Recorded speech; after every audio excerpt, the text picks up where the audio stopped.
Okay, सो पहले अपन revision कर लेते हैं कल का।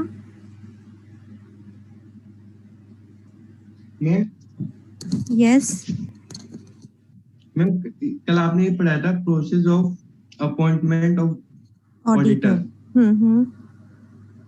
की वापस बता दो। वापस से बता दूं? हाँ मैम। ओके, चलिए सबसे पहले अगर गवर्नमेंट कंपनी है तो गवर्नमेंट कंपनी के केस में फर्स्ट ऑडिटर कौन अपॉइंट करेगा? Audit committee. ऑडिट कमेटी कहाँ से आ गई? सॉरी मैम, वो सीएजी, सीएजी है ना, कंट्रोलर्स ऑडिटर्स हाँ yes ma'am. General of India. कितने टाइम पीरियड के अंदर करना है उनको? 60 days from date of incorporation.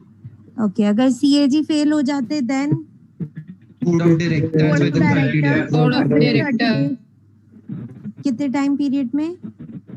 30 days।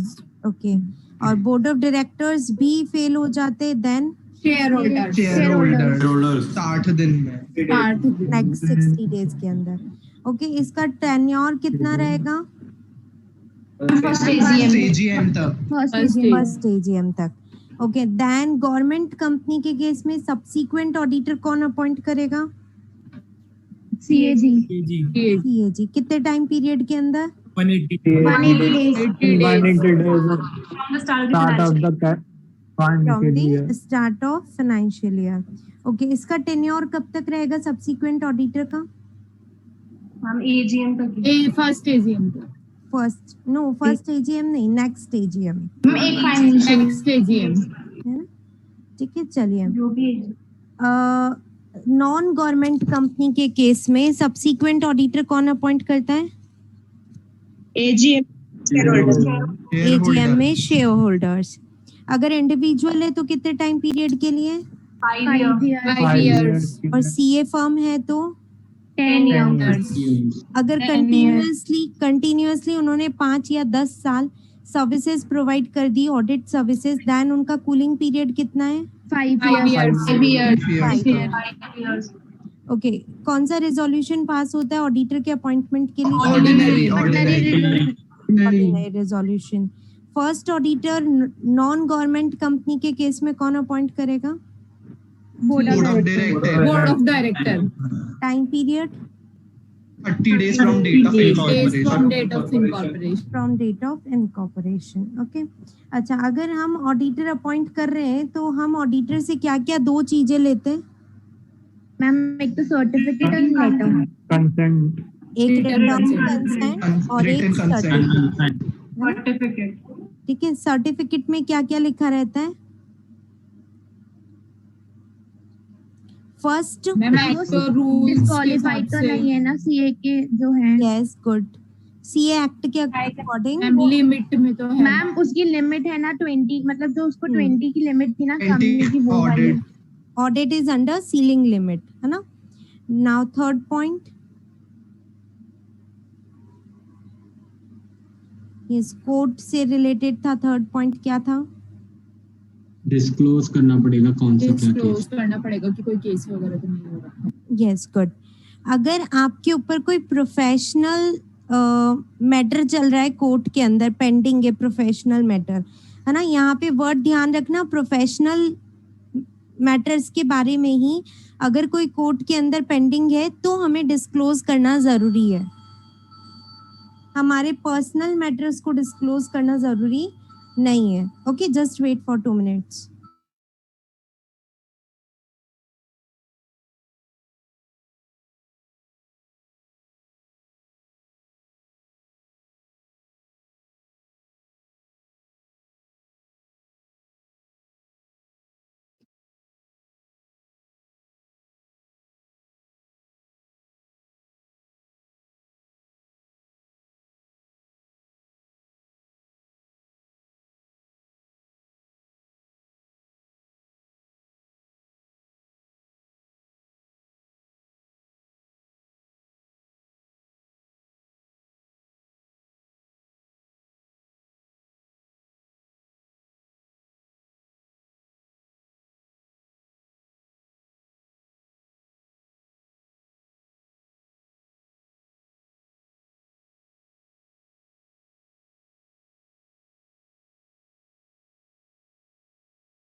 Okay, अब yes audible, ma'am Yes, okay. अब आप लोगों से मैं पूछ रही हूँ सेकंड क्वेश्चन जो अपन ने ऑलरेडी पढ़ रखा था, process of appointment of auditor. ठीक है, अगर अनु समझ लेना है ना, रिवीजन करवा रही हूँ। सबसे फर्स्ट केस कि अगर आपकी कंपनी के अंदर ऑडिट कमेटी नहीं है, आपकी कंपनी छोटी कंपनी है, स्मॉल साइज्ड कंपनी है, आपके यहाँ पे ऑडिट कमेटी नहीं है, ऑडिट कमेटी नहीं है, तो क्या प्रोसेस रहता है अपॉइंटमेंट ऑफ ऑडिटर का? Board of directors. Board of directors board of directors क्या?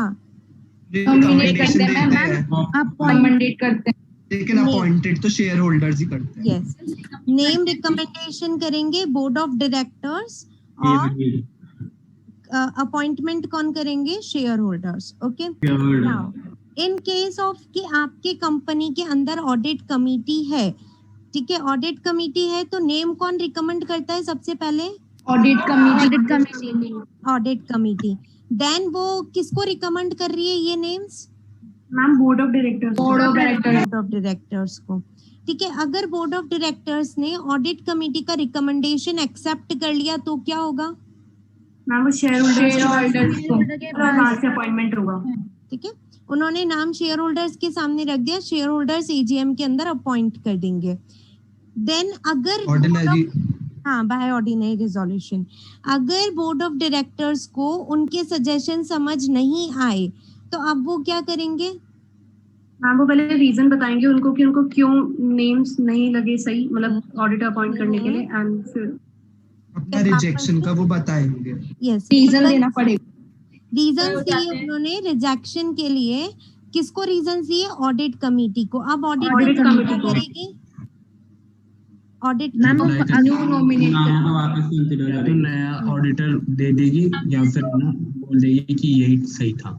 हाँ, दो ऑप्शंस हो गए अब ऑडिट कमेटी के पास में। अगर वो रीजन से सेटिस्फाइड हो गई तो ठीक है, न्यू ऑडिटर्स दे दिए। देन वही अपनी फर्स्ट वाली स्टेप, न्यूएस्ट ऑडिटर्स के name suggestion board of director को दिए, बोर्ड ऑफ डायरेक्टर ने शेयर होल्डर को दे दिए। ठीक है, अगर ऑडिट कमेटी ने कहा कि नहीं, हम तो एकदम सही है, हमारे हिसाब से यही बंदा अपॉइंट होना चाहिए, तो अब क्या होगा? बोर्ड ऑफ डायरेक्टर्स को पावर ऑप्शन है, बोर्ड ऑफ डायरेक्टर्स खुद अपना रिकमेंडेशन दे देंगे शेयर होल्डर्स को, और ये बात उन्हें बोर्ड रिपोर्ट में डिस्क्लोज करनी पड़ेगी कि उन्होंने ऑडिट कमेटी के डायरेक्शंस को नहीं माना था। क्लियर सबको? समझ में मैम एक आया? लास्ट पॉइंट बताना फिर से, क्या यस बोला मैम, एक हाँ। बार ये रिपीट कर दो। यस, लास्ट पॉइंट ये है कि अगर बोर्ड ऑफ, सबसे पहले ऑडिट कमेटी ने नाम सजेस्ट किया बोर्ड ऑफ डायरेक्टर को, बोर्ड ऑफ डायरेक्टर्स ने कहा कि भाई मेरे को नहीं समझ आ रहे आपके नाम किसी भी रीजन से, ठीक है, रीजन लिख के दे दिया। नाउ ऑडिट कमेटी के पास में रीजंस गए, ऑडिट कमेटी ने रीजंस रिकंसीडर किए, बट ऑडिट कमेटी को लग रहा है कि नहीं, हम सही है ना, हमने जो नाम सजेस्ट किए हैं वो एकदम परफेक्ट है। तो अब ऑडिट कमेटी कहेगी हमारी तरफ से तो नाम का रिकमेंडेशन यही रहेगा।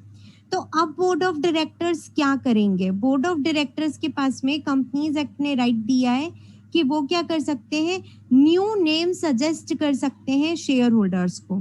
तो अब audit committee, board of directors दोनों अलग अलग हैं, ठीक है, मतलब दोनों अलग अलग ओपिनियन के हैं। तो बोर्ड ऑफ डायरेक्टर ने अपना खुद का रिकमेंडेशन दे दिया, share holders board of director के रिकमेंडेशन से ऑडिटर सेलेक्ट कर देंगे। नाउ ये बात कि ऑडिट कमेटी ने कुछ और रिकमेंडेशन दिया था, बट हमने शेयर होल्डर्स के सामने कोई और रिकमेंडेशन रखे हैं, नेम्स कुछ और रखे हैं, इस फैक्ट को उन्हें डिस्क्लोज करना पड़ेगा। किसको डिस्क्लोज करना है? बोर्ड ऑफ डायरेक्टर्स को। कहाँ डिस्क्लोज करना है? बोर्ड रिपोर्ट के अंदर। क्लियर? मैम शेयर होल्डर दोनों में से एक शेयर को होल्डर, एक मिनट, एक एक बोलिए। यस सोनू, पहले आप बोलिए। मैम जैसे आपने बोला कि बोर्ड ऑफ डायरेक्टर्स भी बताएंगे और एओ जो कमेटी है वो बताएगी, तो शेयर होल्डर्स चूज करेंगे दोनों में से एक को? नहीं, ऑडिट कमेटी ने तो बस बताया, बोर्ड ऑफ डायरेक्टर्स ने नहीं माना, तो वो नाम शेयर होल्डर्स तक जाते ही नहीं है। ठीक है, शेयर होल्डर्स के पास केवल वो नाम जाएंगे जो बोर्ड ऑफ डायरेक्टर्स अब रिकमेंड करेंगे।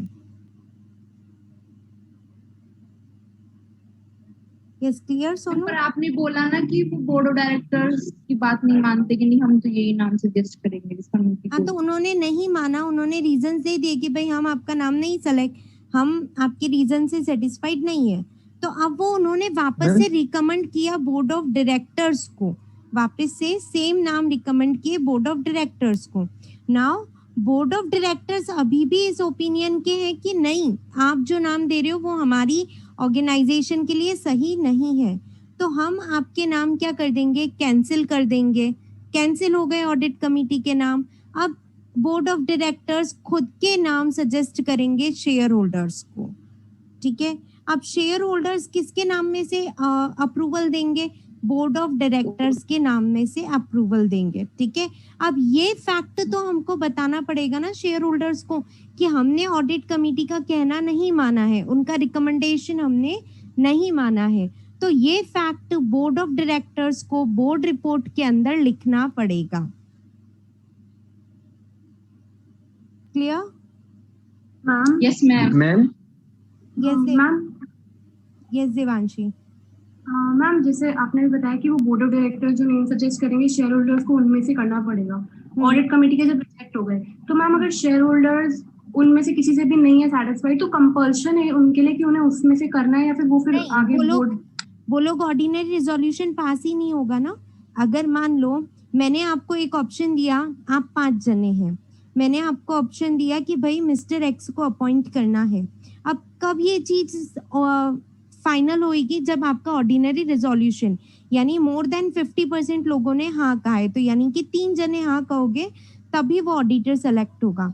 बट आपने 4 जनों ने ना कह दिया, तो अब तो बोर्ड ऑफ डायरेक्टर्स कुछ नहीं कर सकते ना, क्योंकि फाइनल अथॉरिटी तो किसके पास थी, शेयर होल्डर्स के पास थी। तो नाउ आपको दूसरे नाम सजेस्ट करने पड़ेंगे। बोर्ड ऑफ डायरेक्टर जिस बंदे को चाहते थे अब वो ऑडिटर अपॉइंट नहीं होगा, आपको दूसरा नाम सामने लाना पड़ेगा।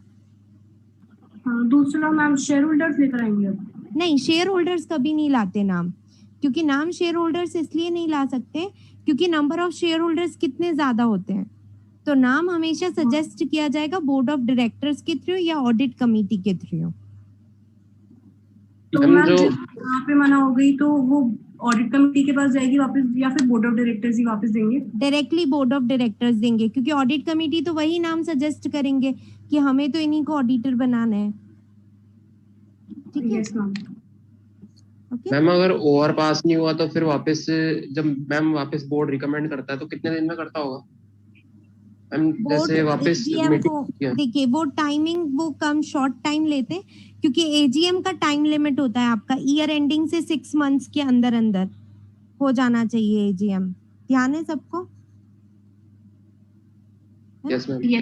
तो नाउ बोर्ड ऑफ डायरेक्टर्स को एजीएम 30 सितंबर तक हेल्ड करनी है, क्योंकि ऑडिटर 30 सितंबर तक ही अपॉइंट कर सकते हो आप। एजीएम में अपॉइंट करना है तो उसका भी लास्ट डेट एक तरह से यही हो गया।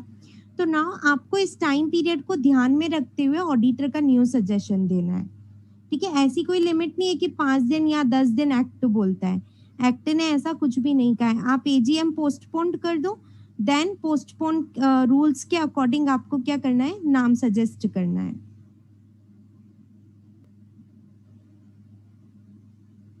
क्लियर?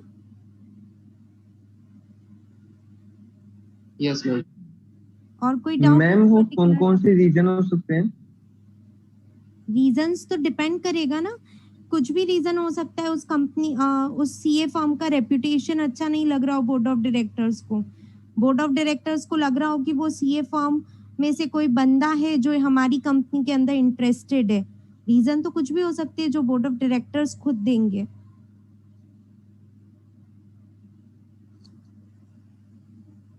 ओके चलिए अब हम आगे बढ़ते हैं।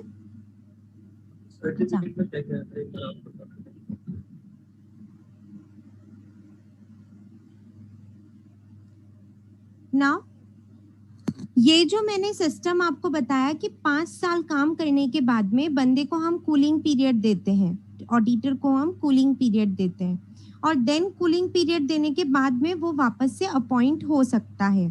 इस सिस्टम को हम बोलते हैं रोटेशन ऑफ ऑडिटर। इस सिस्टम को क्या बोला जाता है लॉ के लैंग्वेज के अंदर? Rotation of auditor. Auditor rotate होता रहता है, चेंज होता रहता है। क्यों हो रहा है ये रोटेशन? इंडिपेंडेंसी मेंटेन करने के लिए। ठीक है, तो अब यहाँ पे ये जो मैंने आपको कहा था कि ये 5 साल वाला जो सिस्टम है ये हर एक कंपनी के ऊपर एप्लीकेबल नहीं होता है। अगर आप लोगों को याद है तो किसी ने क्वेरी की थी कि मैम एकदम छोटी सी कंपनी है तो भी ये 5 साल वाला सिस्टम होगा क्या? तो मैंने आपको कहा था कि नहीं, ये सिस्टम 5 साल वाला कुछ प्रेस्क्राइब्ड कंपनीज के ऊपर ही एप्लीकेबल होता है। उनसे जो छोटे लेवल की कंपनीज है उनके ऊपर ये 5 साल का रोटेशन सिस्टम एप्लीकेबल करना as per companies act mandatory नहीं है। बट अगर आपकी कंपनी के board of directors, share holders ऐसा चाहते हैं कि हम तो रोटेशन करेंगे, हमको इंडिपेंडेंसी मेंटेन करनी है, तो आप कर सकते हो अपनी इच्छा से। यहाँ तक समझ में आया जो भी बोला मैंने? Yes ma'am. ठीक है, तो जो 5 साल काम करने के बाद में हमें गैप देना है, देन हम उसे वापस से रीअपॉइंट कर सकते हैं। इस सिस्टम को हम कहते हैं रोटेशन ऑफ ऑडिटर। ये रोटेशन ऑफ ऑडिटर हर एक कंपनी के ऊपर एप्लीकेबल नहीं होता है, कुछ प्रेस्क्राइब्ड कंपनीज है। कौन कौन सी प्रेस्क्राइब्ड कंपनीज है? तो ये 4 प्रेस्क्राइब्ड कंपनीज नीचे लिखी हुई है, देखिए। सबसे पहले लिस्टेड कंपनी को मैंडेटरीली रोटेशन ऑफ ऑडिटर का प्रोविजन कंप्लाई करना ही पड़ेगा। यानी कि अगर लिस्टेड कंपनी है वो ऑडिटर अपॉइंट करती है तो 5 साल के लिए ही ऑडिटर अपॉइंट होगा इंडिविजुअल, और फर्म को अपॉइंट करती है तो मैक्सिमम 10 साल के लिए ही अपॉइंट हो सकता है। फिर उनको 5 साल का ब्रेक देना कंपलसरी है। अगर अनलिस्टेड पब्लिक कंपनी है, कौन सी कंपनी? Public company. और कौन सी? अनलिस्टेड, क्योंकि लिस्टेड को तो सबको ही कंपलसरीली करना ही है। अनलिस्टेड पब्लिक कंपनी में क्या देखना है? अगर paid up share capital 10 crore या उससे ज्यादा है, ठीक है, तो हमको क्या करना है? ये सिस्टम एप्लीकेबल होगा। प्राइवेट कंपनीज के केस में 50 करोड़ और ज्यादा है तो ये सिस्टम एप्लीकेबल होगा। नाउ 4th पॉइंट समझिए। अगर किसी कंपनी ने बोरोइंग्स ले रखी है 50 करोड़ या उससे ज्यादा, चाहे वो पब्लिक कंपनी है चाहे वो प्राइवेट कंपनी है, तो भी उसके ऊपर ये सिस्टम एप्लीकेबल हो जाएगा। मतलब पब्लिक कंपनीज के ऊपर 2 केसेस हो गए कि कब रोटेशन का सिस्टम एप्लीकेबल होगा, जब paid up share capital 10 crore या उससे ज्यादा है, या फिर आपने जो बोरोइंग्स ले रखी है, ठीक है, वो 50 करोड़ या उससे ज्यादा है। दोनों में से एक भी सिस्टम आपका एप्लीकेबल, दोनों में से एक भी क्राइटेरिया आपका फुलफिल हो गया तो आपके यहाँ पे रोटेशन ऑफ ऑडिटर एप्लीकेबल हो जाएगा। नाउ अगर मैं प्राइवेट कंपनी की बात करूं तो प्राइवेट कंपनी में भी 2 लिमिट्स है। क्या? एक तो अगर आपकी paid up share capital 50 crore या उससे ज्यादा है तो आपके ऊपर रोटेशन एप्लीकेबल हो जाएगा, या फिर आपने जो बोरोइंग्स ली रखी है, किसी से भी ले रखी हो, वो बोरोइंग्स 50 करोड़ या उससे ज्यादा है तो आपके ऊपर रोटेशन का सिस्टम एप्लीकेबल हो जाएगा। क्लियर? समझ में आया? Yes ma'am. मैम मतलब ये और वाली कंडीशंस है ना, एंड हाँ। थोड़ी ना। ये जो 4th पॉइंट है वो और में है, 2nd और 3rd दोनों के। मैं कुछ एग्जांपल्स देकर के समझा रही हूँ आप लोगों को। आप लोग बताएंगे मुझे किन कंपनीज के लिए ऑडिटर का रोटेशन मैंडेटरी होगा। ठीक है, आपके सामने पब्लिक कंपनी है, अनलिस्टेड है, ठीक है, इसका share capital, paid up share capital 8 crore से है, ठीक है, बोरोइंग्स 25 करोड़ से। क्या रोटेशन सिस्टम एप्लीकेबल होगा? No ma'am. यस और नो, और भी लोग आंसर दीजिए। No ma'am. No ma'am. नहीं हो। रोटेशन सिस्टम एप्लीकेबल नहीं होगा। क्यों नहीं होगा? क्योंकि अनलिस्टेड पब्लिक कंपनी के लिए शेयर कैपिटल का लिमिट कितना है? 10 करोड़ 10 करोड़ और 50 more, करोड़ है ना? और बोरिंग याद 50 करोड़। रखना। और बोरोइंग्स 50 करोड़ और मोर, ठीक है। अच्छा, अगर अब मैं यहाँ पे चेंजेस कर देती हूँ, अच्छा नाउ होगा करना मैम पड़ेगा applicable। रोटेशन। मैम पॉसिबल है। अब एप्लीकेबल हो गया, क्योंकि दोनों में से एक कंडीशन भी फुलफिल हो गई तो भी आपको रोटेशन सिस्टम एप्लीकेबल करना पड़ेगा। क्लियर? तो इस केस में रोटेशन सिस्टम एप्लीकेबल हो जाएगा। अच्छा,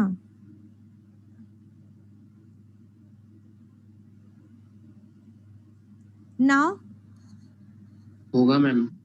भी ये करना ही लिस्टेड Listed है ना? कंपनी है, ठीक है, लिमिट्स कभी देखनी ही नहीं है। लिस्टेड कंपनी है, लिमिट्स कभी देखनी ही नहीं है। हमेशा रोटेशन सिस्टम कंपल्सरीली एप्लीकेबल होगा। ओके, अच्छा, now no ma'am. Yes applicable होगा मैम। होगा मैम होगा। लिस्टेड शेयर है, कैपिटल 5 करोड़ ज्यादा है।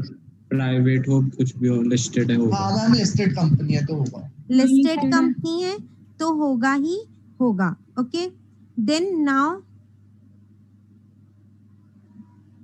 ओके नाउ नो मैम नहीं होगा। नो मैम नहीं होगा। अब एप्लीकेबल नहीं होगा, क्योंकि शेयर कैपिटल प्राइवेट कंपनी के केस में 50 करोड़ है और बोरोइंग्स भी कितनी है, 50 करोड़ है। 50 तो करोड़। दोनों ही लिमिट्स क्या है, कम है, इसलिए रोटेशन एप्लीकेबल नहीं होगा। अब मैं बोलूं, अब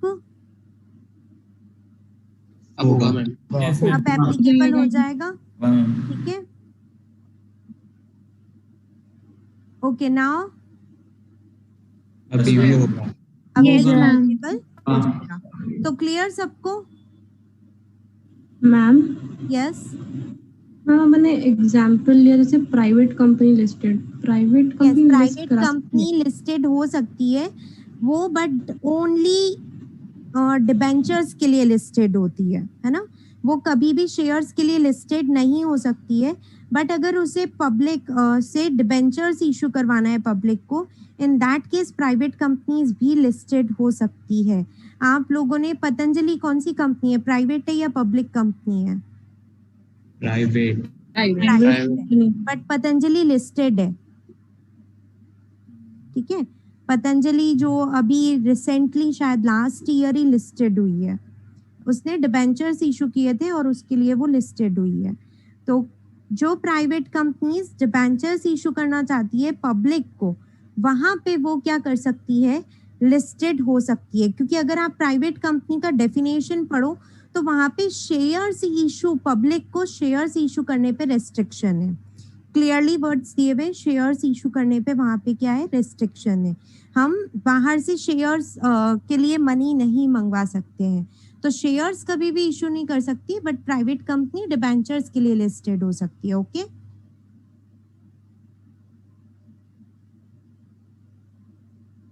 ओके, नाउ नेक्स्ट पॉइंट। ये पॉइंट समझना क्या कहता है हमें। मैंने आपको सबसेक्शंस के साथ नहीं पढ़ा रही हूँ, सिर्फ प्रोविजंस लिखे हुए हैं मैंने नोटबुक में, है ना। सबसेक्शंस हमें इग्नोर करने हैं। आपकी इच्छा है तो आप आराम से जब नोट्स ओपन करेंगे सारी चीजें सबसेक्शन के साथ दी हुई है, इच्छा है तो याद कर लेना। मैं सिर्फ आपको प्रोविजंस लर्न करने की कहूंगी। नाउ अब ये जो प्रोविजन है वो हमें क्या कहता है, कॉमन पार्टनर्स का, से कि मेरी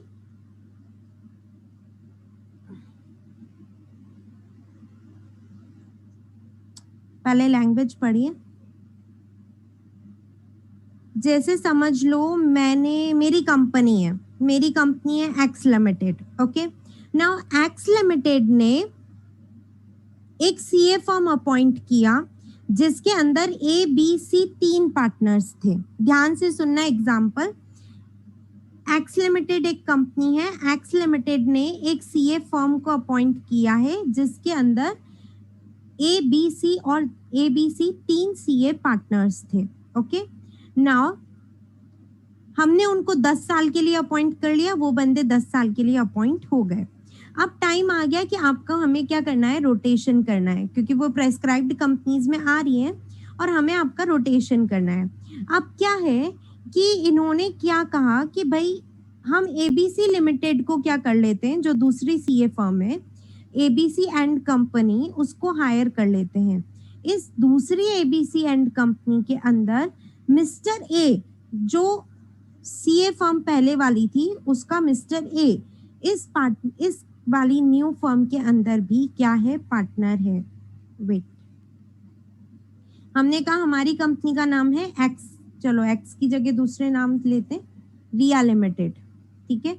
इसने ऑडिटर अपॉइंट किया, एक सीए फर्म है हमारे पास में केएमपी एंड कंपनी, ठीक है। इस केएमपी एंड कंपनी के अंदर 3 पार्टनर्स है, K, M and P, okay. Now इस केएमपी एंड कंपनी को हमने 10 ईयर के लिए अपॉइंट किया। 10 ईयर का ड्यूरेशन कंप्लीट हो गया तो हमें इन्हें क्या करना पड़ेगा, रिटायर करना पड़ेगा, ठीक है। तो हमें कंपनीज एक्ट कहता है, उससे पहले मान लो रिया लिमिटेड ने दिमाग लगाया कि हमें ऑडिट तो क्या करनी है, इन केएमपी से ही करवानी है, या तो के हमारी ऑडिट कर दे, या एम कर दे, या पी कर दे। 10 साल पूरे होने के बाद में रिया लिमिटेड ने कहा कि हमें ऑडिट तो आप ही से करवानी है, अब बताओ हम करें क्या, ठीक है। आपकी कंपनी से तो अब हम करवा नहीं सकते, मींस केएमपी एंड कंपनी से तो करवा नहीं सकते क्योंकि आपके 10 साल पूरे हो गए। तो इन लोगों ने कहा कि एक काम करो, आपको हम तीनों में से किसी एक से करवानी है, तो हमारी एक और कंपनी है PQR एंड कंपनी, हमारी एक और सीए फर्म है PQR एंड कंपनी, जिसके अंदर 3 पार्टनर है, P, Q एंड R, ठीक है। ये P और ये P सेम बंदा है, मतलब आपको KMP से किसी एक से करवानी है, तो अब हमारी फर्म को तो अपॉइंट नहीं कर सकते, एक काम करो PQR को कर लो, जिसमें P आपकी ऑडिट करने आ जाएगा। तो कंपनीज एक्ट ने इस पे क्या लगा दी, बाउंडेशन लगा दी, इस पे क्या लगा दी, बाउंडेशन लगा दी। क्या कहता है कंपनीज एक्ट, अगर कोई कॉमन पार्टनर है, अगर किसी भी फर्म में कोई कॉमन पार्टनर है, ठीक है, केएमपी यानी कि के, एम और पी 3 पार्टनर, अब इंडिया की किसी भी सीए फर्म में है, तो उन्होंने उन सारी सीए फर्म्स को डिस्क्वालिफाइड कर दिया है अगले 5 सालों के लिए ऑडिट करने के लिए। समझ में आया?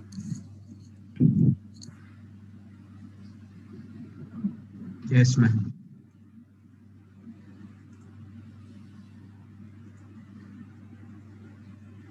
यस, बाकी स्टूडेंट समझ में आया या नहीं आया? सिंपल सी बात है, नहीं आया, मैं वापस से समझा रही हूँ। मैम एक ये बाउंडेशन वाला वापस रिपीट कर दो। हाँ, मैं वापस से सेकंड एग्जांपल पूरा ही कर दो रिपीट, फर्स्ट तो आ गया। ओके, मैं पूरा ही समझा रही हूँ। पूरा एक ही एग्जांपल है, पूरा एक ही एग्जांपल है, 2 एग्जांपल्स नहीं है। क्या, जैसे मान लो प्रोविजन क्या कहता है, प्रोविजन ये कहता है कि सेम बंदा अगर किसी दूसरी पार्टनरशिप फर्म में है, ठीक है, तो वो हर एक फर्म को क्या कर देता है, डिस्क्वालिफाइड कर देता है अपॉइंटमेंट के लिए। जैसे मान लो आपने मुझे अपॉइंट किया था आपकी कंपनी की ऑडिट के लिए, आपने सिर्फ मुझे अपॉइंट किया इंडिविजुअल को, तो मेरा टाइम पीरियड कितना है, 5 साल। मैंने आपके यहाँ पे 5 साल काम किया, अब आपको मुझे रोटेट करना पड़ेगा, आपको मुझे रिटायर करना पड़ेगा, ठीक है। अब आपने मुझसे आकर के कहा कि एक यार हमें तो आप ही से ऑडिट करवानी है, बट कंपनीज एक्ट कहता है कि अब आप ऑडिट नहीं कर सकते, ठीक है। तो इसके लिए क्या करने लग गए थे लोग, साइड का रास्ता निकालने लग गए थे। क्या साइड का रास्ता निकाला उन्होंने कि हम एक सीए फर्म बना लेते हैं, मैंने और मिस्टर एक्स ने मिलकर के एक सीए फर्म बना ली, ठीक है। नाउ आप क्या करो, हमारी कंपनी का नाम है एबी एंड कंपनी, जो मेरी सीए फर्म है उसका नाम है एबी एंड कंपनी। आपने अभी तक मुझे अपॉइंट कर रखा था ना, अब आपको मुझे हटाना है, रूल है कंपनीज एक्ट का, तो हटाना ही पड़ेगा। अब आप किसको अपॉइंट कर लो, एबी एंड कंपनी को अपॉइंट कर लो, ठीक है। तो अब कौन अपॉइंट हो गया, एक सीए फर्म अपॉइंट हो गई, तो आप ऐसे ऑडिट करवा सकते हो।